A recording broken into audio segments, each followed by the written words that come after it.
नमस्कार, ANB news देख रहे हैं आप और मैं हूं आपके साथ हितेंद्र। कब निकलेगा समाधान? क्योंकि किसानों का आंदोलन लगातार जारी है, लेकिन अभी तक समाधान निकलता हुआ नजर नहीं आ रहा है। इसी पर चर्चा करेंगे, लेकिन फिलहाल रुक करेंगे इस वक्त एक बड़ी खबर की ओर। इस वक्त की बड़ी खबर सामने आ रही है मुंबई से। अर्जुन रामपाल से एनसीबी की पूछताछ जारी है, पूछताछ की जा रही है एनसीबी की तरफ से। गिरफ्तार नशा तस्करों से पूछताछ के बाद अर्जुन रामपाल को एक बार फिर से बुलाया गया है। पहले भी नवंबर के महीने में हो चुकी है अर्जुन रामपाल से पूछताछ। पहली बार पूछताछ में अर्जुन रामपाल ने गोलमोल जवाब दिए थे, जिसके बाद एनसीबी संतुष्ट नहीं हुई। लेकिन अब जो नशा तस्कर और गिरफ्तार हुए हैं उनसे पूछताछ करने के बाद एक बार फिर से अर्जुन रामपाल को बुलाया गया है पूछताछ के लिए। और आज अर्जुन रामपाल एनसीबी के ऑफिस पहुंचे हैं पूछताछ में शामिल होने के लिए। ये तस्वीरें भी आप देख सकते हैं। आज एनसीबी की ऑफिस जो है अर्जुन रामपाल आज पहुंचे हैं। सत्यप्रकाश सोनी हमारे संवाददाता हमारे साथ जुड़ गए अधिक जानकारी के साथ। सत्यप्रकाश, क्या कुछ जानकारी है? फिलहाल ताजा जानकारी, अर्जुन रामपाल से पूछताछ चल रही। अर्जुन रामपाल को जो है दोबारा समन किया गया था। हालांकि रामपाल ने 21 तक का समय मांगा था, यानी कि रामपाल को कल पहुंचना था एनसीबी दफ्तर, लेकिन अर्जुन रामपाल ने मीडिया को छकाने के लिए आज ही जो है एनसीबी दफ्तर पहुंच चुके हैं। ऐसा माना जा रहा है कि एनसीबी ने उनको इसलिए सम्मन किया है कि क्योंकि पहली बार की पूछताछ में उन्होंने तमाम जो जवाब दिए थे वो कहीं कहीं सही नहीं थे, लेकिन इस दौरान जो तमाम ड्रग्स पेडलर पकड़े गए हैं उन्होंने अर्जुन रामपाल से जुड़ी हुई तमाम बातें जो है एनसीबी को बताई है। यही वजह की एनसीबी एक बार फिर से उनको बुलाकर जो क्रॉस चेक कराना चाहती है। बिल्कुल, इससे पहले भी अर्जुन रामपाल से बातचीत एनसीबी कर चुकी है, लेकिन अब क्या कुछ वजह बताई जा रही है? एक बार फिर से समन किया गया है, इतने लंबे समय के बाद एक बार फिर से पूछताछ में शामिल हो रहे हैं अर्जुन रामपाल। अर्जुन रामपाल से यही बात कंफर्म करनी थी कि किस तरह से जो ड्रग्स पेडलर पकड़े गए हैं उनका नाम लिया है, तमाम ड्रग्स भी बरामद किया गया था। जिस दौरान उस पेडलर ने अर्जुन रामपाल के साथ होने की बात कही है। यही वजह है कि अर्जुन रामपाल से क्रॉस वेरिफिकेशन किया जाएगा कि जो सवाल का जवाब आपने पहली बार दिए थे इस बार क्या जवाब रहेंगे। अगर उन दोनों के जवाबों में असमानता मिलती है तो जाहिर तौर पर अर्जुन रामपाल की मुश्किलें बढ़ सकती है, लेकिन अगर उनका जवाब पॉजिटिव रहा तो कहीं न कहीं अर्जुन रामपाल के लिए राहत भरी बात हो। लेकिन अर्जुन रामपाल के घर से भी पहले नशीले पदार्थ बरामद हो चुके हैं। उनकी जो गर्लफ्रेंड है, उनके भाई भी एनसीबी की गिरफ्त में है, तो ऐसे में कहीं ना कहीं घिरते हुए नजर आ रहे हैं अर्जुन रामपाल।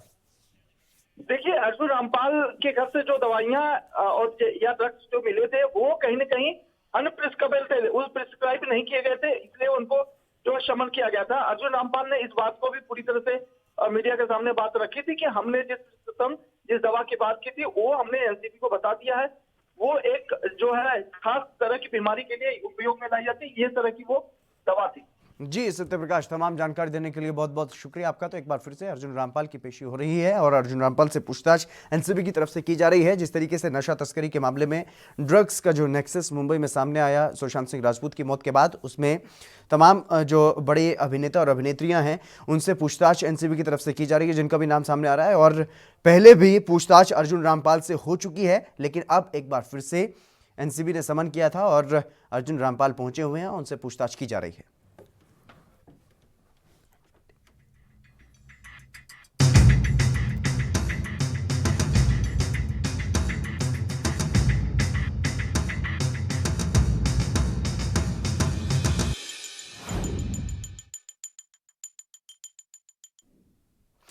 कब निकलेगा समाधान? किसानों की बात हर कोई करता है, सभी राजनीतिक दल किसान हितैषी होने की बात करते हैं, लेकिन किसानों को किस दल से कितना फायदा हुआ है इस बारे में कुछ नहीं कहा जा सकता, क्योंकि किसान खुद को हमेशा ही ठगा हुआ महसूस करता आया है। लेकिन अब किसान ने अंगड़ाई ले ली है। अब ऐसा लग रहा है कि किसान अपना हक लेकर के रहेंगे, क्योंकि 30 से ज्यादा किसानों की अब तक मौत हो चुकी है, जिससे ये संघर्ष और भी तीखा होता जा रहा है।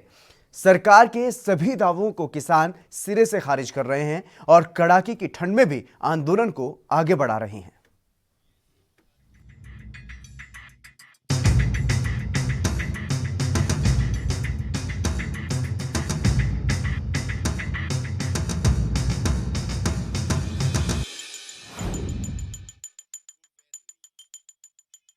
कृषि कानूनों के खिलाफ लगातार 26वें दिन किसानों का आंदोलन जारी है। किसान कानूनों को वापस लेने से कम में मानने को तैयार नहीं है। आज किसान भूख हड़ताल कर रहे हैं। किसानों की तरफ से ये कहा गया है कि अब अनशन लगातार चालू रहेगा। 24 घंटे के लिए 11 नेता भूख हड़ताल करेंगे। उसके बाद दूसरे 11 किसान भूख हड़ताल पर बैठ जाएंगे। दूसरी ओर सरकार ने 40 किसान संगठनों के नाम पत्र लिखा है, जिसमें उन्हें एक बार फिर से वार्ता का निमंत्रण दिया गया है। लेकिन इस बार किसान महासभा की तरफ से ये कहा जा रहा है कि सरकार किसानों के एजेंडे के साथ बात ही नहीं करना चाहती। बातचीत कोई गपशप करने के लिए नहीं। वहीं सरकार एमएसपी की बात कर रही है, लेकिन एमएसपी का भी मजाक बनाया हुआ। अखबार में आता है, टीवी में आता है, कल भी वही जो बात बोलता है 4-5 दिन एक दिन लिख के भेज देता है। मगर हमारा बात यही है, हमारा एजेंडा नहीं है। बोल रहे आ जाओ, हम क्या करने जाएंगे? उसको कोई उसका घर में शादी है तो हम दावत में तो नहीं जा रहा है ना। हम जा रहे हैं हमारा दुख दर्द बताने के लिए। हमारा ज़िंदगी खतरे में है, उसको कैसे बचाया जाएगा उस एजेंडा पर चर्चा करने के लिए। मगर सरकार हमारा एजेंडा ही नहीं ले रहा है, तो क्या मीटिंग होगा? मीटिंग में जब एजेंडा नहीं रहेगा, एक गपशप करने के लिए तो मीटिंग नहीं हो सकता। ये सब बकवास है। एमएसपी है बीजेपी के जन्म के पहले से, और आने वाला बीजेपी नहीं रहेगा तब भी एमएसपी रहेगा। मगर कौन एमएसपी? ये एमएसपी किसान का कोई फ़ायदा का नहीं है। 1870 रुपये एमएसपी ऐलान किया धान का, 1200 रुपये बिक रहा है पूरा हिंदुस्तान में। और एमएसपी जितना देता है 100 में सिर्फ 6% किसान को मिलता है, 94 को नहीं मिलता।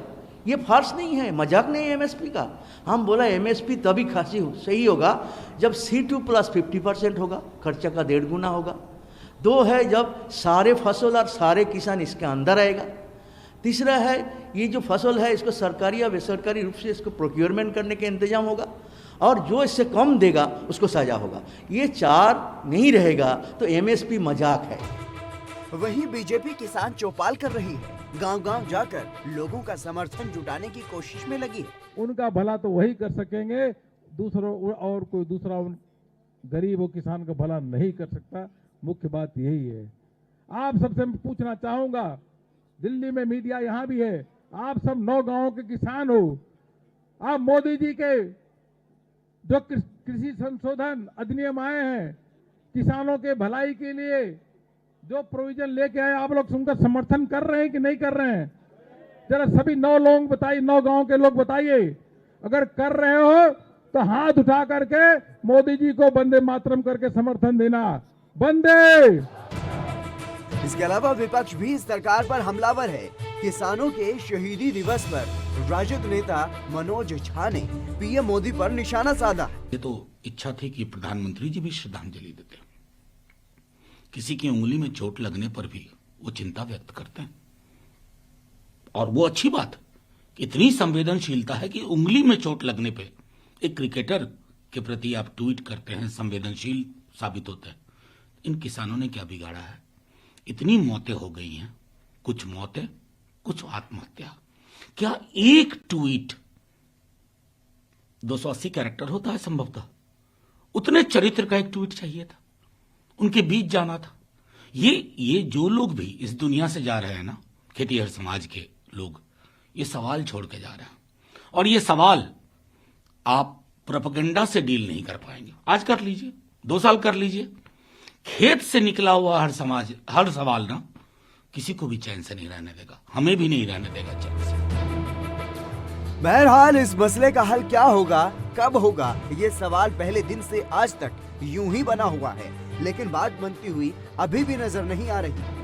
किसान तो 26 जनवरी के परेड में शामिल होने के बाद भी कह चुके हैं। किसानों को शायद ये एहसास पहले से ही है कि सरकार जिद्दी है तो संघर्ष लंबा ही करना पड़ेगा। लेकिन 30 से ज्यादा किसानों की मौत के बाद भी सरकार इस बात को शायद समझ नहीं पा रही कि ये अन्नदाता से टकराव है, जो सबका पेट भरकर खुद भूखा सो जाता है, वो अपना हक लिए बिना वापस नहीं जाएगा। Bureau report, ANB news.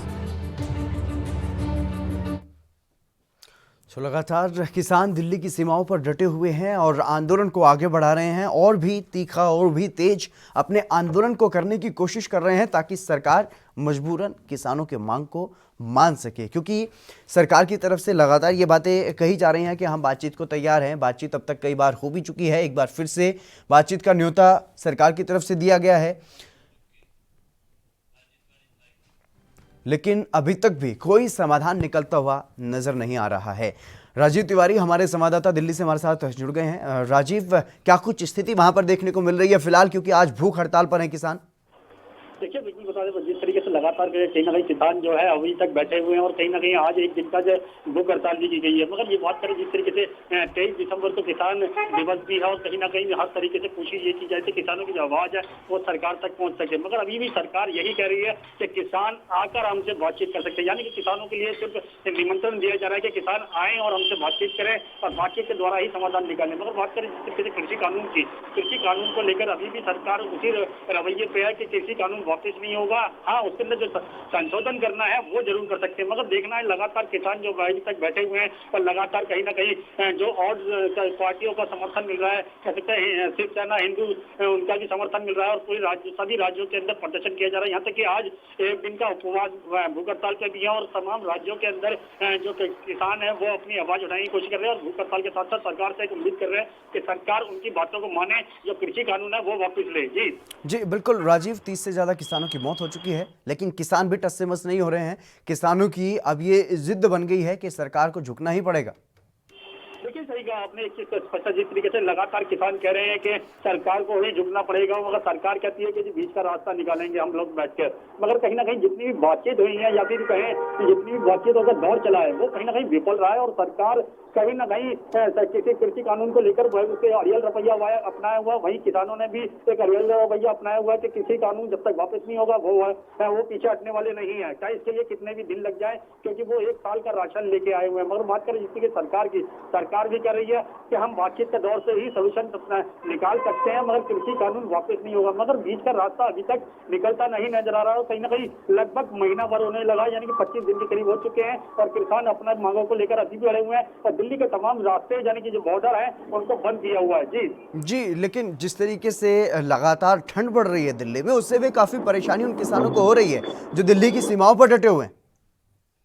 बिल्कुल सही कहा आपने कि जिस तरीके से दिल्ली के अंदर ठंड बढ़ रही है तो वो कहीं ना कहीं किसानों के लिए भी दिक्कतें हैं और यहाँ तक कि जो दिल्ली के लोग रहने वाले हैं, या तो खासकर जो फुटपाथ पर रहने वाले हैं वो लोगों को खासकर दिक्कत हो रही है। और कहीं ना कहीं कृषि का जो किसान है जो कृषि कानून की आवाज उठा रहे हैं, सरकार उनकी तरफ अभी गौर नहीं कर पा रही है, क्योंकि सिर्फ ये कहा जा रहा है कि बैठ के बातचीत कीजिए, समझौता कीजिए और इस प्रदर्शन को खत्म कीजिए। मगर कृषि कानून को लेकर जो किसान बैठे हुए हैं वो अभी तक लगातार सरकार से एक ही उम्मीद कर रहे हैं कि सरकार उनका जो कृषि कानून है वो उनके हक में बनाए या फिर नया कानून बनाए, मगर इस कानून को रद्द किया जाए। मगर बात करें ठंड की, तो ठंड भी लगातार बढ़ रही है। यहाँ तक कि जो महिलाएं उनके साथ है, यानी कि जो किसानों के साथ है, वो कहीं ना कहीं सबसे ज्यादा दिक्कतें होती हैं, क्योंकि पुरुष तो एक बार को बाहर बैठ लेता है, यानी कि लॉ का सहारा ले लेता है, मगर कई महिलाएं वो कहीं ना कहीं टेंट का सहारा लेना पड़ता है। जो ट्रक है, ट्रॉलियों के अंदर जो घर बनाए हुए हैं या टेम्पो तिरपाल के द्वारा घर बनाए हुए हैं, उनके अंदर रहने को मजबूर है, क्योंकि बच्चे और महिलाएं ज्यादातर उसमें है और वो जो पुरुष है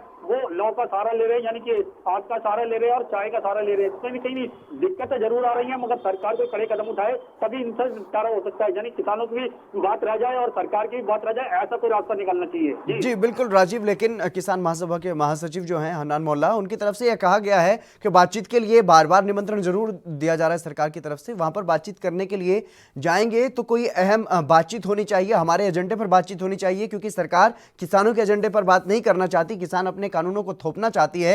और ऐसे में जिस तरीके से कोई बातचीत करना, कोई गपशप करने नहीं जाना है, कोई चाय पीने नहीं जाना है वहां, तो बातचीत अगर किसानों के एजेंडे के साथ हो तो बातचीत हो भी। जो बातें मीडिया में होती हैं, जो बातें अलग अलग तरीके से अखबारों में छपती हैं, उन्हीं बातों को वो पत्र में लिख करके भेज देते हैं। इस तरीके से कोई बातचीत करके समाधान निकलने वाला नहीं है। देखिए, बिल्कुल सही कहा आपने, जिस तरीके से किसान बार बार कहते हैं हम बातचीत के लिए तैयार है, सरकार भी कहती है कि हम बातचीत करने के लिए तैयार हैं, मगर कोई रास्ता नहीं आ रहा है। मगर कहीं ना कहीं सिर्फ जाते हैं, बैठ के बातचीत करते हैं, बातचीत के बाद लगता है कुछ घंटे खराब करने के बाद में निकलकर मीडिया से रूबरू होने के बाद में यही कहा जाता है कि जो बातचीत का दौर था वो विफल रहा और कहीं ना कहीं अगली बैठक होगी। मगर जिस तरीके से लगातार लग रहा है कृषि कानून को लेकर सरकार तो अड़ियल रवैया अपना ही रही है, वहीं कृषि कानून को लेकर किसान भी जो है वो भी अड़ियल रवैया अपना रहे हैं, क्योंकि उनका कहना है कि कानून जब तक वापस नहीं होगा वो पीछे हटने वाले नहीं है। सरकार कहती है हम कृषि कानून वापस नहीं लेंगे, तो बीच का रास्ता निकलेगा कैसे? जब तक ये लोग बैठकर बीच में कहीं ना कहीं सरकार और किसान दोनों ही मिलकर बैठ के बातचीत ना करें तो कहीं ना कहीं रास्ता नहीं निकल पाएगा। मगर जितनी भी बातचीत हुई है वो सिर्फ एक खाना पूर्ति हुई है। सरकार कहती है कि हम रास्ता निकालेंगे, संशोधन करेंगे, इसमें ये प्रस्ताव करेंगे, इसमें वो प्रस्ताव करेंगे। एमएसपी को लेकर आपको जो मन में वहम है ये नहीं होना चाहिए था, मगर कहीं ना कहीं अभी भी दिक्कतें जैसी थी वैसी बनी हुई है। मगर सरकार को चाहिए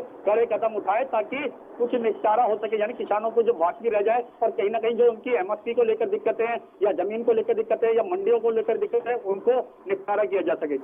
जी बिल्कुल। वहीं अब विपक्ष भी लगातार हमलावर होते हुए नजर आ रहा है। जिस तरीके से बीजेपी की तरफ से या केंद्र सरकार की तरफ से जो भी प्रक्रिया अपनाई जा रही है किसान आंदोलन को खत्म करने के लिए, उसके बारे में कहा जा रहा है कि केंद्र सरकार की तरफ से, बीजेपी की तरफ से सिर्फ और सिर्फ प्रोपेगेंडा किया जा रहा है। किसानों की मांगों को सुनना चाहिए सरकार को। देखिए बिल्कुल बात करें विपक्ष की, तो विपक्ष कहीं ना कहीं दोहरी नीति अपना रहा है, क्योंकि एक तरफ तो उनको पता सत्ता उनके हाथ में नहीं है, तो सत्ता हासिल करने के लिए किसानों का वोट बैंक है जो वो कहीं ना कहीं उनको चाहिए। मगर बात करें जिस तरीके से किसानों की, तो किसान बेशक अपनी बात के लिए जायज है और वो अपनी बात रख भी रहे हैं, मगर सरकार से जो तालमेल होना चाहिए था वो नहीं बनता नजर आ रहा है। मगर बात करें जिस तरीके से विपक्ष की, विपक्ष कहीं ना कहीं वोट बैंक के साथ साथ सरकार पर भी दोहरा हमला कर रहा है और सरकार को चाहिए बीच का रास्ता निकाले। मगर सरकार अभी भी उसी बात पड़ी हुई है कि कृषि कानून वापस नहीं होगा। मगर कहीं ना कहीं जिस तरीके से सरकार अड़ी हुई है तो इससे फायदा विपक्ष को हो रहा है। विपक्ष कहीं ना कहीं जो किसानों का वोट बैंक है वो हासिल करता चला जा रहा है। जी लेकिन किसानों की तरफ से क्या कुछ रणनीति है ताकि सरकार पर ज्यादा दबाव बनाया जा सके? देखिए बिल्कुल जिस तरीके से बात करें किसानों की, तो किसान भी लगातार सरकार के ऊपर दबाव बना रहे, चाहे वो भूख हड़ताल के द्वारा हो या टोल फ्री करने की बात हो, या यहाँ तक ये किसानों ने कहा है कि पूरे हरियाणा कह सकते हैं देश के अंदर जो टोल फ्री किए जाएंगे 25 तारीख से 27 तारीख तक हरियाणा के अंदर सारे टोल फ्री कर दिए जाएंगे। तो हर लगातार किसानों को तरफ से प्रेशर जरूर बनाया जा रहा है सरकार को, मगर सरकार एक रणनीति जरूर बना रही है कि किसानों को कहीं ना कहीं डिवाइड कर रही है। यानी कुछ दल तो जो उनकी तरफ आ चुके सरकार की तरफ वो इस कानून को अच्छा बता रहे हैं और जो उनकी तरफ नहीं है यानी जो विपक्ष की तरफ है वो कहीं ना कहीं उस कानून को बुरा बता रहे हैं। मगर बात करें जिस तरीके से सरकार की नीति से साफ हो चुका है कि कृषि कानून वापस नहीं होगा, चाहे इसके लिए किसान कितने भी दिनों और बैठ जाएं। जी बिल्कुल राजीव, तमाम बातचीत करने के लिए, तमाम जानकारी देने के लिए बहुत बहुत शुक्रिया आपका। तो लगातार जो किसानों का वो आंदोलन है वो जारी है और आज भूख हड़ताल का दिन है।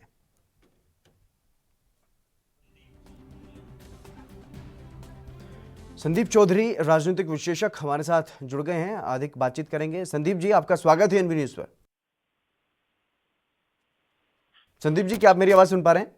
हाँ मैं आपकी आवाज आ रही है लेकिन ब्रेक हो रही है। जी संदीप जी, सवाल ये है क्योंकि लगातार जिस तरीके से किसान आंदोलन चल रहा है, कड़ाके की ठंड है, 30 से ज्यादा किसानों की अब तक मौत भी हो चुकी है, लेकिन उसके बावजूद भी सरकार की तरफ से ये कहा जा रहा है कि किसान कानून जो बनाए गए हैं वो किसानों के हित में है। और अब उस पर ये सवाल उठाए जा रहे हैं, जिस तरीके से बातचीत का न्योता दिया गया है सरकार की तरफ से कि जो बातचीत होती है बार बार बातचीत में वही बातें रिपीट होती हैं, ऐसे कोई गपशप करने के लिए किसान नेता वहां पर नहीं जाएंगे। हमें कोई खुशी वहां पर नहीं है, कोई ऐसी बात नहीं है कि वहां पर जाकर के हम चाय पिएं।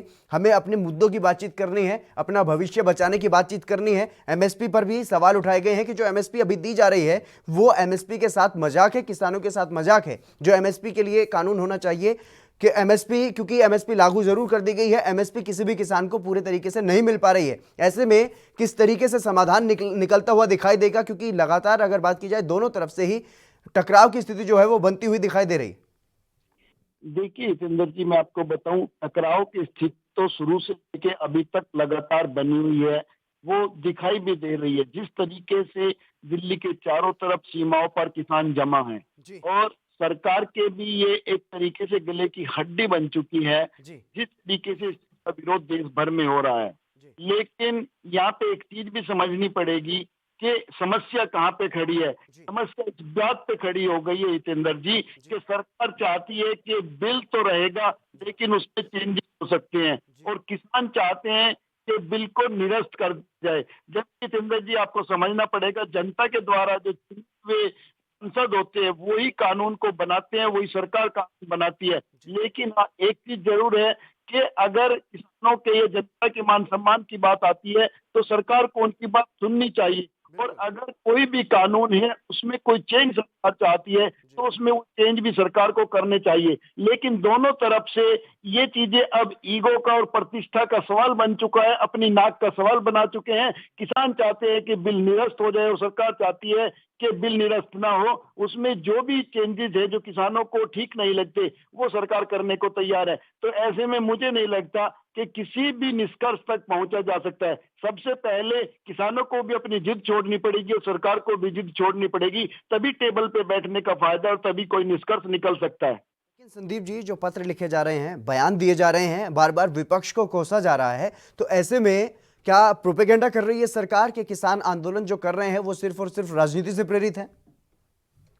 देखिए, विपक्ष का काम होता है राजनीति करना और विपक्ष का काम होता है सरकार को घेरना। अगर विपक्ष को आज ये मौका मिला है कि वो सरकार को घेर सकते हैं, चाहे किसानों के मुद्दे पर ही सही, तो विपक्ष तो अपना काम करेगा, उसको नहीं रोक सकते और उसके इसमें बीच में लाने की जरूरत नहीं है। टकराव किसानों का है, सरकार के साथ है, तो सरकार को किसानों को ही मामले को सोल्व करना पड़ेगा। किसान सरकार के ऊपर लगातार आरोप लगा रहे हैं। सरकार कहीं न कहीं देश में किसानों का समर्थन हासिल करने के लिए जगह जगह अपने कार्यक्रम भी कर रही है, आपने देखा होगा। तो इस तरीके से कहीं न कहीं आंदोलन डाइवर्ट भी होता है, आंदोलन कमजोर भी होता है। लेकिन किसान पूरी मुस्तैदी से, पूरे दिलो जान से दिल्ली के बॉर्डर पर डटे हुए हैं और सरकार से इसका समाधान चाहते हैं। तो नए सरकार का समाधान किस तरीके से निकालते हैं और किसान किस तरीके से सेटिस्फाई होते हैं। बिल्कुल, मेरा सवाल यही है संदीप जी, क्योंकि जिस तरीके से पत्र लिखा कृषि मंत्री ने, उसमें भी विपक्ष के तमाम दलों का नाम उन्होंने लिया और उसमें उन पर ही निशाना साधा कि उन्होंने इस आंदोलन को आगे बढ़ाने में अहम भूमिका निभाई है। और ऐसे ही प्रधानमंत्री नरेंद्र मोदी के भी बयान सामने आए जिस पर नाराजगी जाहिर कर चुके हैं किसान। लेकिन क्या ऐसे में सिर्फ और सिर्फ प्रोपेगेंडा कर रही है सरकार? देखिए, जब तक के हितेंद्र जी कोई समाधान नहीं निकलेगा तब तक तरीके की राजनीति होती रहेगी, आरोप प्रत्यारोप होते रहेंगे और आंदोलन जितना लंबा खींचता है, आपने पूर्व में भी देखे होंगे, जितने आंदोलन होते हैं जनता के आंदोलन को पीछे से इतना बैकअप नहीं मिलता है। तो कहीं ना कहीं ऐसे सर्दी के मौसम में जहाँ जानवर पार नहीं रह सकते, उनकी भी सर्दी से मृत्यु हो जाती है। कहीं ना कहीं किसान, जैसा आपने बताया, इससे ज्यादा किसान अपनी जान गंवा चुके हैं। तो चीज किसानों के लिए बहुत मुश्किल है। बिल्कुल विपरीत परिस्थिति में जिस तरीके से सियाचिन के बॉर्डर पर देश का सैनिक डटा रहता है, इतनी ठंड में किसान दिल्ली के बॉर्डर पर डटे हुए हैं। तो मुझे लगता है सरकार को चीजों को समझना पड़ेगा। जी, सरकार को चीज़ों को समझना पड़ेगा। लेकिन जिस तरीके से जो कार्यक्रम किए जा रहे हैं, अब ये सवाल उठ रहे हैं कि एमएसपी सभी फसलों पर होनी चाहिए और जो एमएसपी निर्धारित हो जाए, क्योंकि अभी तक एमएसपी जरूर है। आप भी एक किसान परिवार से आते हैं, मैं भी आता हूं, और ऐसे में जो किसानों के लिए जो दाम तय किए गए हैं वो किसी भी किसान को मिलते हुए नजर नहीं आते हैं। कुछ चुनिंदा किसान ऐसे होंगे जिनको पूरी तरह से एमएसपी मिल पाती है। तो ऐसे में जो मांग है किसानों की वो कहीं ना कहीं जायज भी है। जो सिर्फ लिखित में आश्वासन दिया जा रहा है उसमें कोई गारंटी ऐसी नहीं है कि एमएसपी पर जो एमएसपी निर्धारित की गई है वही मिले। और एमएसपी पर भी ये एक विवाद है कि जो C2+50 यानी कि जो खर्च होता है उससे 1.5 गुना उनको मिलना चाहिए, उस पर भी कोई सहमति बनती हुई नहीं दिखाई दे रही।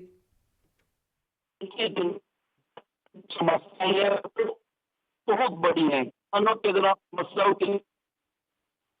जी संदीप जी, माफी चाहूंगा, आपकी आवाज साफ तौर से सुनाई नहीं दे पा रही है। फिर से जुड़ने की कोशिश करेंगे। अब चर्चा हम आपसे जरूर करेंगे, लेकिन जिस तरीके से सरकार जो है वो अड़ी हुई है और अब किसान भी अपनी जिद पर अड़े हुए हैं। भले ही कुछ किसानों की मौत भी हो चुकी हो, लेकिन उसके बावजूद भी अब किसान ये कह रहे हैं कि हम अगर सभी के सभी जो यहाँ दिल्ली पहुंचे हैं, अगर सभी के सभी भी मर गए तब भी कोई परवाह नहीं है। अब ये जो कानून है ये वापस करवा करके ही दम लेंगे। फिलहाल रुकेंगे एक छोटे से ब्रेक के लिए, जल्द हाजिर होंगे।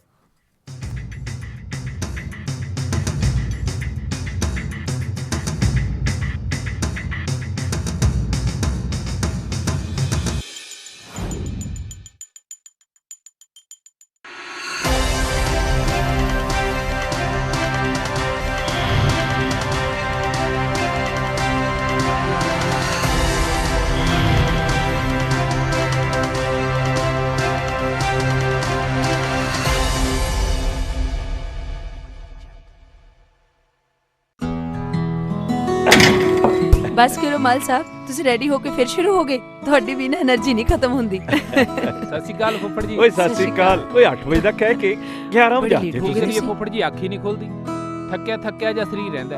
ਤੁਹਾਡੇ 'ਚ ਇਸ ਉਮਰੇ ਵੀ ਪੂਰੀ ਫੁਰਤੀ ਹੈ।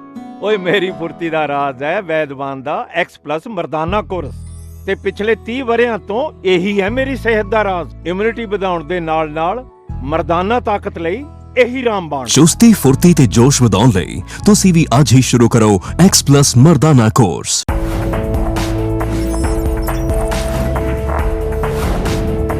कम ब्रेक और ज्यादा खबरों के साथ देखिए ANP news in channel number पर।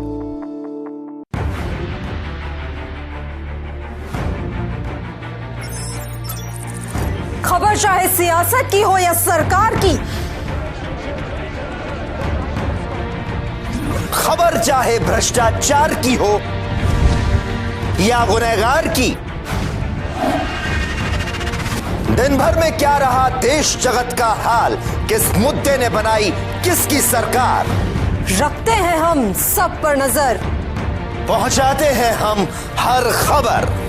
हम हैं ANP न्यूज।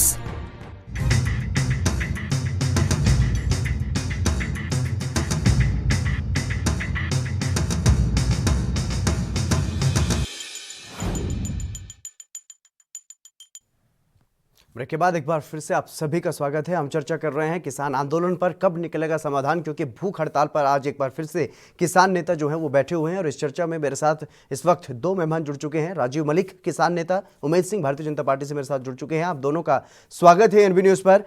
राजीव मलिक जी, मैं सबसे पहले आपके पास आना चाहूँगा, क्योंकि लगातार जिस तरीके से संघर्ष चल रहा है, बलिदान भी देना पड़ रहा है, कुछ किसानों की अब तक मौत भी हो चुकी है, 30 से ज़्यादा किसान इसमें किसान आंदोलन में अब तक अपनी जान गंवा चुके हैं, लेकिन अभी तक कोई समाधान निकलता हुआ नजर नहीं आ रहा है। सरकार ने एक बार फिर से आपको बातचीत के लिए बुलाया। नहीं, यदि सरकार सच्चे मन से बात करना चाहती है और खुले दिमाग से बात करना चाहती है जी, क्योंकि पहले जो वार्ताएं हुई किसान ने इसलिए बात के लिए मना कर दिया क्योंकि किसानों को वार्ता में ये महसूस हुआ कि भाई सरकार केवल बात करने का दिखावा कर रही है, लेकिन सच्चे मन से सही मन से किसानों को सुन नहीं रही, केवल अपनी अपनी बात कहती है जी। और यदि सरकार सही इस समस्या को गंभीरता से ले रही है और सुनना चाहती है तो किसान तो आएंगे बात करने, बात ही सुनाने को तो आए हैं किसान, और किस लिए आए दिल्ली जी? उमेश जी, बात कहने को ही आए हैं वो, और कोई काम नहीं है। जी बिल्कुल। उमेश जी, क्या बातचीत करने का सिर्फ ढोंग किया जा रहा है? देखिए, ऐसा बिल्कुल नहीं है जी। ये तो जो है ये तो एक अलग चीजें है कि एक जिद हो गई है जी। बाकी पूरी सरकार, पूरी सत्ता, जब से भाजपा सरकार माननीय मोदी जी की सरकार बनी है 2014 से जी, तब से आज तक का इतिहास है 7 सालों का कि लगातार कंटिन्यू जो है किसानों के हित में काम हो रहा है जी।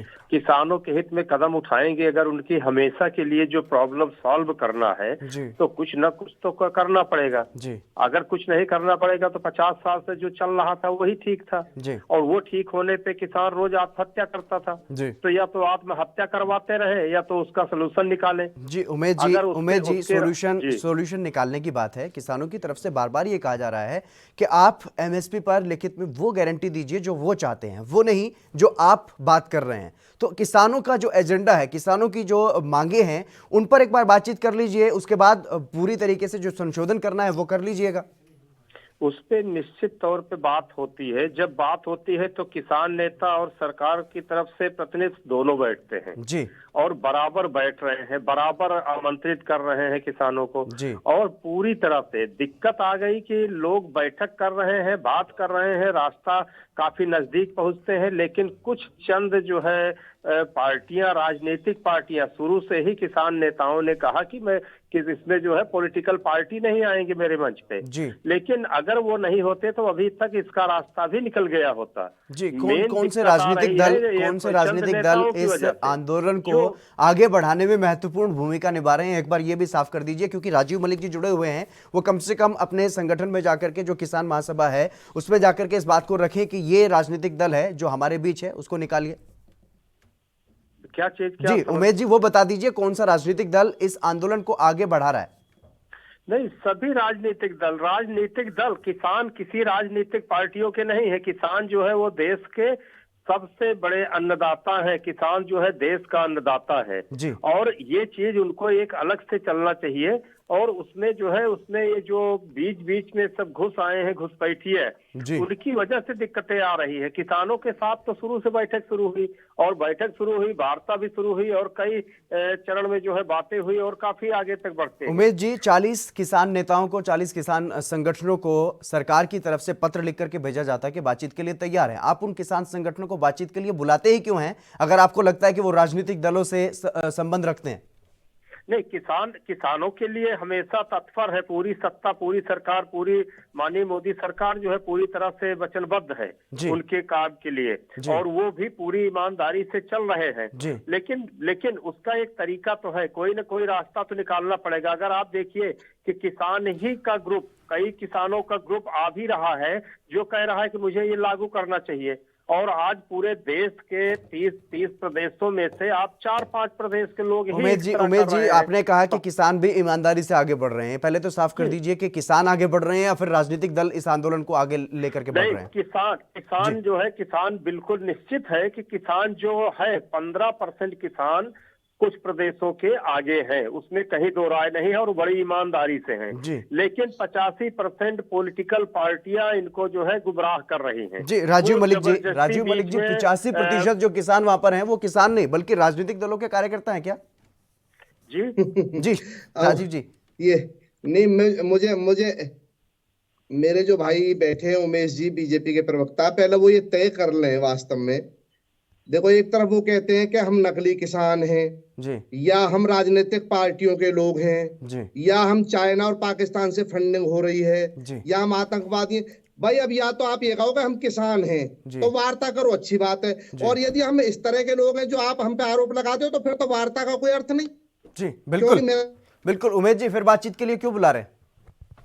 हेलो जी, आपने आवाज सुनी राजीव मलिक जी ने जो कहा? सुना? बिल्कुल नहीं सुनाई देता। क्यों करेगी सरकार पे? नहीं करना चाहिए उसे, क्यों बुलाते हो फिर? जी बिल्कुल राजीव जी, मैं आपको दोहरा देता हूं एक बार। राजीव मलिक जी ये कह रहे हैं कि अगर 85% लोग राजनीतिक दलों के हैं, सिर्फ 15% किसान है, या तो उन किसानों को उनमें से निकाल लीजिए, कौन से किसान हैं उनसे बातचीत कर लीजिए, या फिर जिन 40 नेताओं को, किसान नेताओं को आप बुला रहे हैं बातचीत करने के लिए, तो फिर सच्चे दिल से, खुले मन से वो बातचीत कीजिए, जो वो बात कर रहे हैं उनको मानिए। देखिए, जो किसान है, मैंने ये कहा कि करीब 5-6 प्रदेशों के किसान जो पूरी तरह जी वो निश्चित तौर पे किसान है। किसानों का हमेशा सम्मान है और किसानों को ही से ही बात हो रही है जी, लेकिन फिर भी समाधान क्यों नहीं निकल रहा? प्रदेशों के किसान तो नहीं आए हैं, बाकी जगह से तो केवल पॉलिटिकल पार्टियां उसमें घी में आग डाल रही हैं, आग में घी डाल रही हैं। चलिए, किसान आंदोलन में जो दिल्ली में सड़कों पर हैं, जो अपने ट्रैक्टर ट्रॉलियों में अपना आशियाना बना करके वहां पर रह रहे हैं, खुला आसमान उनके लिए उनकी चादर है और जमीन उनके लिए बिस्तर है, ऐसे किसानों को क्या आप ये कहना चाह रहे हैं कि वो राजनीतिक दलों के कार्यकर्ता ऐसा कर पाएंगे?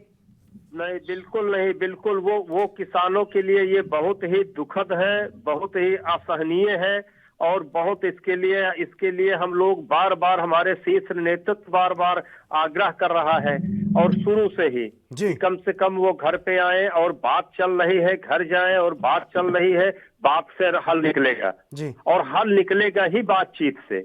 अगर किसानों को कुछ, हमेशा पूरे देश के किसानों को कुछ देना है, कुछ मिलना है और उनका परमानेंट इलाज होना है उनके फायदे के लिए, तो उसके लिए कड़ा कदम उठाना ही पड़ेगा। जी राजीव मलिक जी, वो तो जरूरी है। राजीव मलिक जी, अब तक कई बार बातचीत हुई है सरकार से, और कई बार बातचीत में क्या बातचीत होती है वहां पर, किस तरीके से आपको क्या लगता है उस बातचीत से कोई समाधान निकल पाएगा? देखिए, खैर मैं आशावाद, एक तो हितेंद्र जी मेरी आवाज मुझे ही सुनाई दे रही है उल्टा, इसे थोड़ा ठीक कराइए। जी, मैं थोड़ा डिस्टर्ब, आवाज बिल्कुल नहीं साफ आती। जी आवाज कोशिश करेंगे कि आप तक आवाज सही तरीके से पहुंच पाए। हाँ, मेरी आवाज, हाँ, मैं ये कह रहा हूँ, देखिए अभी मेरे भाई जी जो उमेश जी कह रहे हैं, अब ये जो लड़ाई है ये एक कहीं ना कहीं ऐसे दौर की तरफ जा रही है जहां किसानों की तरफ से भी और सरकार की तरफ से भी बहुत सधी हुई प्रतिक्रिया ही देनी चाहिए दोनों तरफ से, ताकि वार्ता के लिए जो एक वातावरण दोबारा से बनाने की कोशिश हो रही है वो उसका माहौल खराब ना हो। इसलिए प्लीज मेरा बीजेपी के प्रवक्ताओं से भी ये निवेदन है कि जो अनर्गल प्रत्यारोप या आरोप है उन चीजों को न करें। अब देखिए, राजनीतिक पार्टी का कोई बंदा कहीं अपने घर में बैठ के बयान दे रहा है तो उसकी जिम्मेदारी हमारे पास की नहीं है। भाई, यदि आपको लगता है कि वो गलत है तो आप उस पर कार्रवाई करो, उसका सर फोड़ो। ये सर फुटब्बल का काम चुनाव लड़ने की राजनीति आप लोगों की है। हम तो अपनी बात अपनी सरकार से कहने आए, अपनी चुनी हुई सरकार से। और यदि आपको लगता है कि उसका हमें अधिकार नहीं है कहने का, तो आप कहो कभी आपको अधिकार नहीं है कहने का, तो वो चीज की जिम्मेदारी आप बताओ। हम आपसे मांगने आए हैं, अपनी बात रखने आए, आप तो सुन नहीं रहे हमसे, आपसे हमारा हो रहा है मामला। अब जो लोग हमारे पक्ष में कहीं बैठ करके अपने घर पे बयान दे रहा, हम उन पे भी थमी बजाए जा करके, क्या ये जिम्मेदारी हमारी है क्या किसान की? अरे किसान को इसमें मत पीसो भाई, ये आप लोगों की राजनीतिक लड़ाई है, कौन किसके मामले में आ रहा जा रहा है, मैं उस चक्कर में नहीं पड़ना चाहता। गंभीरता से जो है किसान की बात को समझो, सुनो और उसको समाधान की ओर लेकर के जाओ, और सम्मान पूर्वक इस ठंड में अन्नदाता को जो है घर वापस भेजें, ताकि सरकार की जो छवि है वो खराब होने से बचे और किसान की समस्या का भी समाधान हो सके। जी बिल्कुल। उमेश जी, जिस तरीके से जो आरोप लगाए जा रहे हैं भारतीय जनता पार्टी के नेताओं की तरफ से, प्रवक्ताओं की तरफ से, ये कहा जा रहा है कि राजनीतिक लोग इस आंदोलन को तूल दे रहे हैं। ऐसे में अब किसान नेताओं का साफ तौर पर यह कहना है कि जो अपने घर पर बैठ करके, अपनी पार्टी कार्यालय में बैठ करके कोई बयान देता है, किसानों के पक्ष में बात करता है, तो उसमें किसान नेताओं की गलती नहीं है। किसान नेताओं ने, किसान संगठनों ने, किसान आंदोलन पर कोई मंच राजनीतिक लोगों को नहीं दिया, और कोई भी लोग अगर वहां पर भी पहुंचते हैं तो वो अपना झंडा लेकर के साथ में नहीं जाते, अपनी पार्टी के हिसाब से कोई बात वहां पर नहीं कर पाते। ऐसे में अगर ये आरोप लगाया जाता है किसान आंदोलन पर कि इसको राजनीतिक लोग चला रहे हैं, राजनीतिक लोग बढ़ा रहे हैं, तो इससे काफी नाराज नजर आ रहे हैं किसान। नहीं, ये निश्चित तौर पे मैंने अभी किसान नेता भाई साहब की आवाज सुना, थोड़ा सा आवाज आ रही, थोड़ा डिस्टरबेंस होता है तो क्लियर नहीं क्लियर हो पाया है। लेकिन मैं अभी जो सुना हूँ थोड़ा बहुत, मैं उनको बहुत बहुत धन्यवाद देता हूँ कि बहुत अच्छी बात उन्होंने कहा है, एकदम निश्चित तौर पे कि किसी तरह से किसी पॉलिटिकल पार्टी को, चाहे हमारी पार्टी भाजपा के हो या किसी अदर, वो कभी भी जो है गलत फलत बयान नहीं देना चाहिए और आरोप नहीं लगाना चाहिए। ये बिल्कुल सही है। जब किसान पहल चल रहा है और अच्छा पहल चल रहा है तभी बातचीत हो रहा है।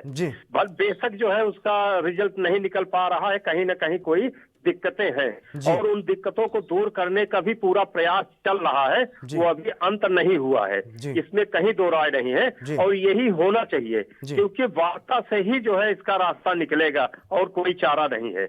और ये भी निश्चित है कि किसानों के हक में, किसानों के हित में, किसानों के फायदे के लिए सरकार वचनबद्ध है। उस काम पे वो कदम आगे बढ़ाए हैं और आगे बढ़ाना भी चाहिए और उसको समझना चाहिए। किसान और सरकार बैठ के उसको समझेगी, निश्चित समझेगी, इसका हल निकलेगा। जी, लेकिन उमेश जी, अभी तक 26 दिन हो चुके हैं, 30 से ज्यादा किसान मारे जा चुके हैं, किसानों की मौत हो चुकी है, किसी की ठंड की वजह से किसी ने आत्महत्या कर ली, तो किसी का आने जाने में एक्सीडेंट हुआ है।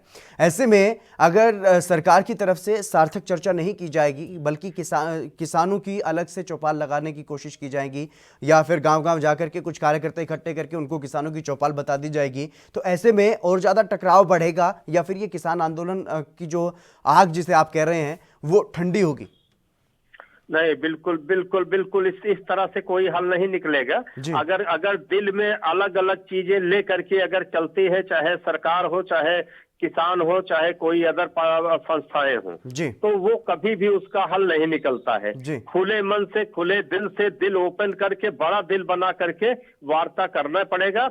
और जो लगभग चल रहा है, कि लगभग मुझे जो लगता है वो बहुत अच्छी तरह से चल रहा है, किसानों और उनकी तरफ से, सरकार की तरफ से भी। उमेश जी, बड़ा साफ है। उमेश जी, मैं थोड़ा सा समझ नहीं पा रहा हूँ, मुझे लगता है राजीव जी भी नहीं समझ पा रहे होंगे। एक तरफ आप ये कह रहे हैं कि अलग अलग अगर चलेंगे तो समाधान नहीं निकलेगा। आपकी पार्टी के नेता, आपके प्रधानमंत्री, आपके मुख्यमंत्री लगातार अलग अलग किसान सम्मेलन भी कर रहे हैं और किसानों से बातचीत करने की पहल भी सही तरीके से नहीं कर पा रहे हैं, किसानों को मनाने की कोशिशें भी नहीं कर रहे हैं। अगर किसी के हाथ में चोट लग जाता है तो उसके लिए दुआएं की जाती हैं कि वो जल्दी ठीक हो जाएं। इधर 30 से ज़्यादा किसान जिनकी मौत हो चुकी है किसान आंदोलन की वजह से, उनके बारे में प्रधानमंत्री ने अभी तक कुछ नहीं कहा। तो ऐसे में कैसे समाधान निकलेगा, ये थोड़ा सा क्लियर कर दीजिए। बिल्कुल करेक्ट है। आप देखिए, ये बहुत छोटी सी बातें हैं जो हम भी जान रहे हैं, आप भी जान रहे हैं, लेकिन कह नहीं पाते हैं जो। लेकिन मैं आपको एक कड़वा सत्य बताता हूँ, बिल्कुल उसको शायद हमारे भाई किसान नेता भी इस चीज को समझते होंगे। बिल्कुल आप ये देखिए कि बैठक शुरू से ही फर्स्ट डे से ही आह्वान किया गया और बैठकें शुरू भी हुई। ठीक है। और जो बैठक में गए हैं वो वार्ता करते हैं और जो बातें रह जाती हैं अगली डेट भी पड़ती है, लोग सहमति से आते हैं। लेकिन दिक्कतें कहाँ होती हैं कि आने के बाद कुछ नेताओं का भी बयानबाजी जबरदस्त होता है कि मैं इसको नहीं मानता, मैं इस चीज को करके रहूंगा, मैं ऐसा करता रहूंगा। बेशक ही पब्लिक और जनता जो है, किसान भाई ही का नुकसान भी हो रहा है, सरकार का भी कोई लिमिट नहीं है कितना नुकसान हो रहा है, और वो भी किसानों का ही नुकसान है। वो घूम कर उन्हीं के ऊपर आना है, हम ही सब के ऊपर आना है, हमारा सबका पूरे देश का नुकसान है। और रही बात बैठकों की, बैठके के लिए जब किसानों का एक जत्था आता है कि नहीं ये सही है और मुझे ये चाहिए, तो सरकार का उनका भी फर्ज बनता है कि उनकी भी सुनना जरूरी है और उनकी भी सुन रहे हैं। ऐसा नहीं है कि केवल एक, हम सारे जो आंदोलन कर रहे हैं उनका भी, जो आंदोलन के पक्ष में नहीं है, सरकार के पक्ष में शुरू से है, उनका भी। हम दोनों तरफ से, सरकार का काम है दोनों तरफ से बैठक करना, किसी को इग्नोर नहीं किया जा सकता और उस पे कोई गलत फहमी नहीं निकालना चाहिए और नहीं मानना चाहिए कि यहाँ पे ये कुछ उनके अगेंस्ट किया जा रहा है। ऐसा नहीं होता है। ये सरकार, माननीय मोदी सरकार, किसानों के हित में उनके फायदा पहुंचाने के लिए वचनबद्ध है और हमेशा हमेशा के लिए किसान आत्महत्या बंद करना पड़ेगा, तो ये रास्ता अपनाना पड़ेगा। राजीव जी, अगर बातचीत होती है उसमें कुछ समाधान निकलने को होता है, तो कुछ किसान नेता ऐसे भी हैं क्या जो असंतुष्ट हो जाते हैं, जो वहां से बातचीत के बाद आकर के अपना जो अड़ियल रवैया है वो दिखाते हैं और इसलिए ये समाधान नहीं निकल पा रहा है? क्या किसान नेताओं में आपसी सहमति नहीं बन पा रही है पूरी तरह से? राजीव जी, नहीं, ऐसी बात नहीं है जी, ऐसी नहीं है। अभी तक सभी लोग जो है, अभी तक जो वार्ताएं हुई हैं जी, उसमें अभी तक सभी लोगों का मानना यह है कि सरकार अभी खुले दिल से, खुले मन से किसानों को गंभीरता से उस बात को नहीं सुनना चाह रही थी जी। और मैं ये कह रहा हूँ, समुद्र मंथन है, संवाद जो होता है वो समुद्र मंथन होता है जी। अभी तक जो मंथन में केवल विष निकला है, मैं आशा करता हूँ आगे अमृत भी निकले जी। हाँ, और फिर गांव में एक देहात में कहावत होती है कि गिनते गिनते भूल जाओ तो फिर गिनना शुरू कर दो दोबारा से, उसमें कौन सी बड़ी बात है भाई। लेकिन चीजों को सरकार को की जिम्मेदारी है कि अन्नदाता को सम्मान पूर्वक मनाए, समझाए, उनकी बातों को सुने और उन्हें सम्मान पूर्वक इस ठंड से बचा करके घर वापस भेजे जी। उमेश जी, क्या गिनते गिनते भूल गए जो बात राजीव जी कह रहे हैं?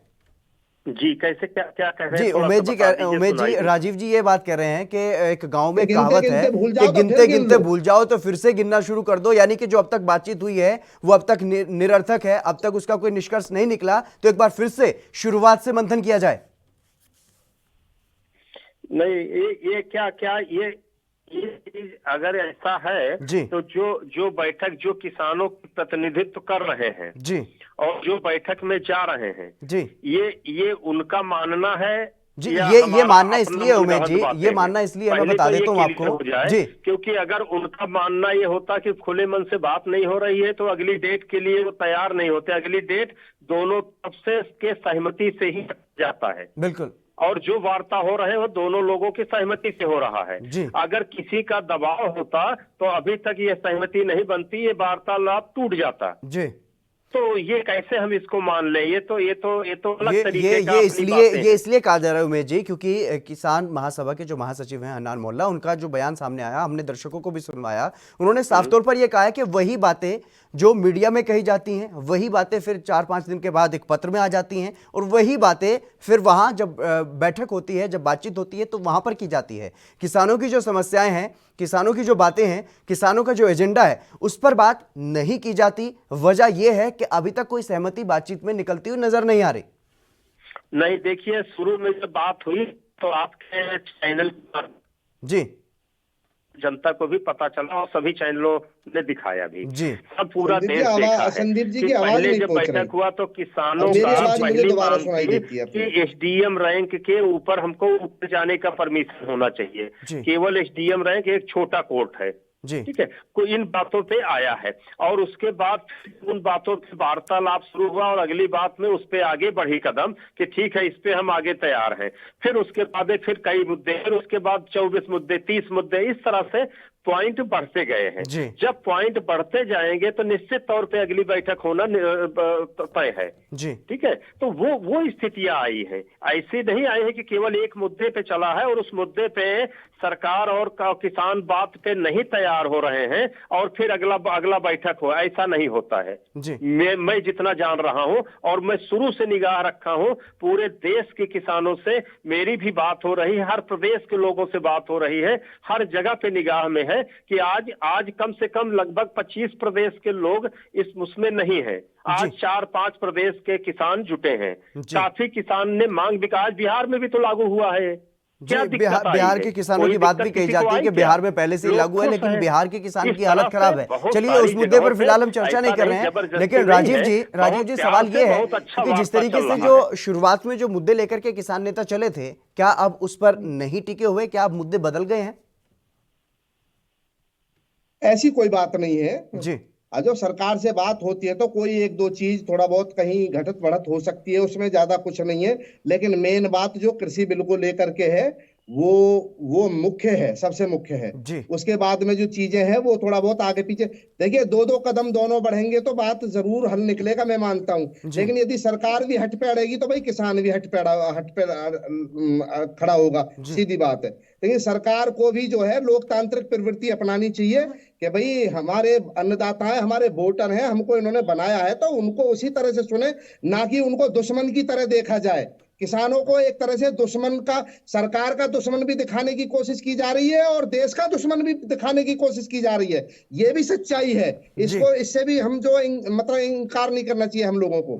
ये भी हम सब देख रहे हैं। शुरुआत में उमेश जी भी कुछ ऐसी बातें कर रहे थे, लेकिन अब वो सही तरीके से बात कर रहे हैं और किसानों को अन्नदाता के रूप में देख रहे हैं। संदीप उमेश जी बात कर रहे हैं। उमेश जी बात कर रहे हैं। हितेंद्र जी, मैं खुद ये कह रहा हूं कि अब ये दोबारा एक दूसरा इसे एक शुरुआत पहल होने जा रही है, इसलिए मैं खुद अपनी तरफ से कोई भी नकारात्मक या निराशावादी वाली बात नहीं करना चाहता कि कहीं ना कहीं भाई माहौल एक अच्छा बने, और सब लोगों की जिम्मेदारी है कि चाहे किसानों के प्रवक्ता हो, किसान नेता हो या सरकार के प्रवक्ता हो, दोनों तरफ से सकारात्मक बातें की जाए ताकि एक अच्छा वातावरण में दोबारा से वार्ता की पहल हो सके। जी उमेश जी, जो कानून बनाए गए थे उनमें ज्यादातर बातों पर अगर सहमति बन गई है तो वो जो कानून जिस तरीके से, जिस इच्छा के लिए या फिर जिस उम्मीद के लिए बनाए गए थे, अब वो उससे कहीं ना कहीं अलग होते हुए नजर आ रहे हैं। तो ऐसे में क्या ये सही नहीं है कि एक बार के लिए कानूनों को रद्द कर दिया जाए, जो किसानों की मांग है, और उन पर फिर से इन्हीं किसान संगठनों से या जो सहमत भी हैं उनसे भी चर्चा कर ली जाए, सभी किसान संगठनों से एक बार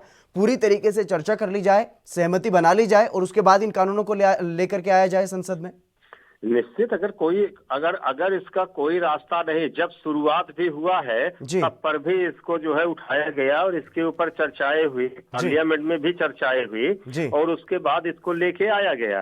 और उस समय सारी पॉलिटिकल पार्टियां, सब के पूरे देश के सारे लोग प्रतिनिधित्व कर रहे थे और उस पे उसको उठाया जाना चाहिए था। खैर नहीं ऐसा हुआ तो मोदी सरकार तो केवल पूरे देश के किसानं के लिए एक तरफा एक अच्छा मुद्दा लेकर के आई, जिससे एक अच्छा विकास हो, एक अच्छा काम हो और उनको पूरी तरह से फायदा मिले। जी, तो क्या चुनाव से अब ये उम्मीद की जाए, उमेश जी, कि अब की बार जो बैठक होगी उसमें ये निर्णय भी हो सकता है कि इन कानूनों को एक बार के लिए रद्द कर दिया गया, निरस्त कर दिया गया और अब एक बार फिर से संशोधन होगा किसानों के साथ, सभी किसान संगठनों के साथ, जो सहमत है वो भी और जो असहमत है वो भी? बहुत अच्छी बात है। मैं तो इसके लिए बहुत खुशी की बात होगी और मैं दिल से कह रहा हूं इस चीज का कि अगर किसानों की बैठक में किसान नेताओं का एक अच्छा सुझाव आ जाए और वो समझ में आ जाता है कि हाँ ऐसा नहीं कि केवल जो सरकार किया उसको रद्द कर दो, केवल ये करना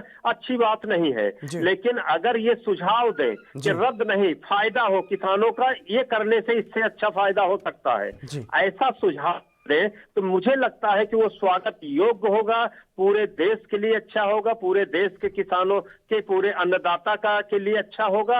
ये हमारी पूरी सरकार के लिए खुशी की बात होगी और माननीय नरेंद्र मोदी जी का जो संकल्प है किसानों को फायदा, आय दुगनी करने की, वो इच्छा पूरी होगी। इससे सभी को खुशी मिलेगी। अगर ये एक चीज अगर ये बताएं और इस चीज को प्रस्ताव रखें तो मुझे लगता है इससे बड़ा अच्छा खुशी और नहीं हो सकता। राजीव जी, अगर इन जो 3 कानून जो आप रद्द करवाना चाहते हैं और उनमें से ज्यादातर मांगे आपकी सरकार ने मान भी ली हैं, तो ऐसे में अब किस तरीके का कानून आप चाहते हैं? कैसा संशोधन आप कानूनों में चाहते हैं, या फिर सिर्फ और सिर्फ रद्द करवाने की अब एक जिद पकड़ी हुई है किसानों ने? देखिए, जब सरकार एक जिद करेगी तो किसानों की तरफ से भी जिद हो सकती है। जी। लेकिन यदि दोनों तरफ से जिद हटेगी तो रास्ता निकलेगा। और मेरा मानना यह है, जो ये हमारे जो संवाद में जो कमेटी है वो लोग बहुत गुणी लोग हैं, समझदार लोग हैं। देखिए, एक तो सरकार को ये बात समझनी चाहिए, सरकार के लोगों को भी ये समझनी चाहिए जी। कि देश का किसान सरकार का दुश्मन नहीं है जी। सरकार को ना गिराने आए हैं, ना हटाने आए हैं, ना मिटाने आए हैं, ना टिकाने आए हैं। हम केवल सरकार को अपनी बात सुनाने आए हैं और अपनी बात मनवाने आए हैं। ये हमारा लोकतांत्रिक अधिकार है। तो इसलिए सरकार को हमें दुश्मन के तौर पे नहीं देखना चाहिए, पहली बात तो। और दूसरी बात, परिशोधन करके, कानून को परिशोधित करके, चाहे उसे नए रूप में दोबारा से लाया जाए, चाहे पुराने में परिशोधन किया जाए, ये तो वार्ता में तय होगा, मैं नहीं कह सकता इस बात को। लेकिन परिशोधन करके यदि वो और अच्छा बन सकता है तो इसमें किसी को दिक्कत नहीं होनी चाहिए। जी। तो इस बात पर कहीं ना कहीं परिशोधित होकर के यदि वो अच्छा बनता है तो क्या बुराई है? जी, इस बात पर कहीं ना कहीं उमेश जी भी सहमत हैं। यदि हितेंद्र जी, यदि सरकार और मोदी जी किसानों का वास्तव में हित करना चाह रहे हैं जी, और किसान कह रहा है कि जी हमारे लिए ये नहीं इस तरह से अच्छा हो पाएगा जी, तो मुझे लगता है सरकार को उसमें निश्चित विचार करना चाहिए। जी बिल्कुल, उमेश जी भी यही कह रहे हैं। लेकिन उमेश जी, अब सवाल ये रह गया है, क्योंकि जिस तरीके से जो केंद्र सरकार कर रही है और जो आप कह रहे हैं, अगर ऐसा ही केंद्र सरकार करे तो जल्दी समाधान निकल जाएगा, लेकिन केंद्र सरकार की तरफ से ऐसा किया नहीं जा रहा है। यही वजह है कि 26 दिन बाद भी आज भूख हड़ताल किसानों को करनी पड़ रही है और कई किसानों की मौत भी इसमें हो चुकी है। और जो किसानों को राजनीतिक लोग बताया जा रहा है कि ये राजनीति से आंदोलन प्रेरित है, या फिर तरह तरह की जो बातें कह करके किसान आंदोलन को बदनाम करने की भी कोशिश की गई कुछ लोगों की तरफ से। केंद्रीय मंत्रियों की तरफ से भी ऐसी बातें कही गई कि ऐसे लोग हैं आंदोलन में, तो उनसे कहीं ना कहीं किसान जो है उनको ठेस पहुंची है, जो अपने घरों को छोड़ करके आए हैं, ठंड में बैठे हैं। देखिए, अगर ऐसा किसी ने कहा है जी, तो वो गलत है और मैं उसको सही नहीं मानता हूं। लेकिन दूसरी तरफ मैं इतना जानता हूं और पूरा देश जानता है कि माननीय नरेंद्र मोदी साहब प्रधानमंत्री देश के, वो बहुत ही किसान के हित के लिए ही कदम उठाते हैं और बहुत ही चहेते हैं। आज कृषि मंत्री माननीय नरेंद्र तोमर साहब बहुत ही अच्छे एक्सपीरियंस होल्डर मंत्री हैं। ये पूरा देश जानता है और पूरा देश का किसान मानता भी है। जी। आज उसमें कहीं दो राय नहीं है। और इन लोगों के जरिए मुझे नहीं लगता कि एक भी शब्द कहीं किसानों के अगेंस्ट कहा गया है। वो किसानों का पूरा सम्मान और पूरी तरह से उनका आदर करते हैं। और मैं फिर आज एक एग्जाम्पल फिर दोहरा रहा हूं आपके चैनल के माध्यम से कि जिद चीज नहीं है, किसान भी न करें और सरकार भी न करे। मैं फिर एक रास्ता फिर भी बता रहा हूं कि किसान नेता ये जिद छोड़ दें कि केवल रद्द कर दें। रद्द कर देने से कोई सॉल्व नहीं होगा मामला। सरकार को भी जिद छोड़नी पड़ेगी सर। उमेश जी, सरकार को भी जिद छोड़नी पड़ेगी। जिस तरीके से अलग अलग राज्यों में, अलग अलग शहरों में, अलग अलग गांवों में जाकर के जो एक जनमत इकट्ठा करने की कोशिश की जा रही है, किसान आंदोलन के खिलाफ लोगों को खड़ा करने की कोशिश की जा रही है, वो सब प्रोपेगेंडा भी सरकार को छोड़ना पड़ेगा, विकल्प देना चाहिए। जी उमेश जी, मेरा जो सवाल ये है कि सरकार को भी जिद छोड़नी पड़ेगी। जिस तरीके से जो कोशिशें की जा रही हैं अलग अलग राज्यों में किसान सम्मेलन करके किसान आंदोलन के खिलाफ एक और जो किसानों को खड़ा करने की कोशिश की जा रही है,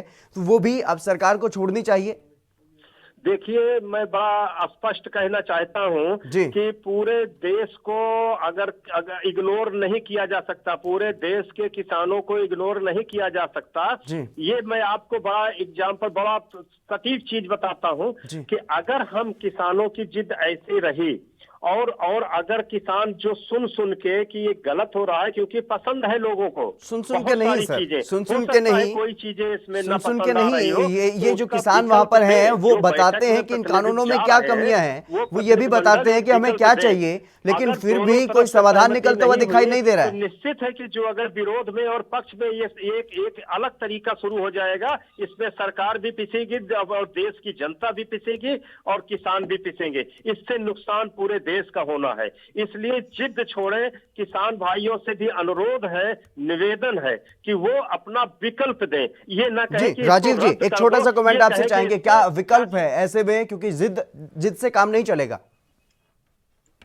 एमएसपी को एक ही लाइन में बता देता हूं, एमएसपी पर गारंटेड कानून बनाओ। जी, बिल्कुल एमएसपी पर गारंटेड कानून बनाना पड़ेगा। एमएसपी जो निर्धारित की जाएगी वो किसानों को देनी ही पड़ेगी, जो कि फिलहाल नहीं मिल रही है, और इसी तरीके की आगे भी कानूनों में बात कही जा रही है। फिलहाल बहुत बहुत शुक्रिया राजीव मलिक जी, आपका भी। उमेद सिंह जी, आपका भी बहुत बहुत शुक्रिया मेरे साथ इस चर्चा में जुड़ने के लिए। समय की कमी है, माफी चाहूंगा, लेकिन फिलहाल मेरे साथ इस खास कार्यक्रम में बस इतना ही। आप बने रहिए एएनबी न्यूज के साथ।